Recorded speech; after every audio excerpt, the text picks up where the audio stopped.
Hello বন্ধুরা, আশা করি সকলেই ভালো আছেন। আমিও ভালো আছি।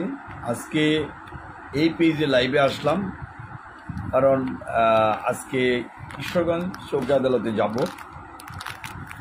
যারা আমার সাথে নান্দাইল ঈশ্বরগঞ্জ চৌকি আদালতের যেসব মামলা থাকে, সাধারণত সেখানে দেখা যায় জমি সংক্রান্ত মামলা বেশি ওই আদালতে, যে জমির বিভিন্ন প্রবলেম রয়েছে। কারো হয়তো দলিলে ভুল, কারো হয়তো জমি রেকর্ডে ভুল, বা কেউ প্রিএমশন মামলা করবেন, অথবা কেউ জমি দখল করেছে বা দখল করার জন্য হুমকি দিচ্ছে, সেসব জমি পুনরুদ্ধার করার প্রয়োজন।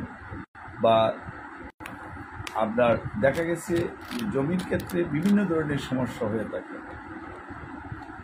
যারা এইসব মামলা সাধারণত একটা নির্দিষ্ট পরিমাণ অ্যামাউন্টের মামলাটি ঈশ্বরগঞ্জ চৌকি আদালতে হয়, এটা অনেকেই জান।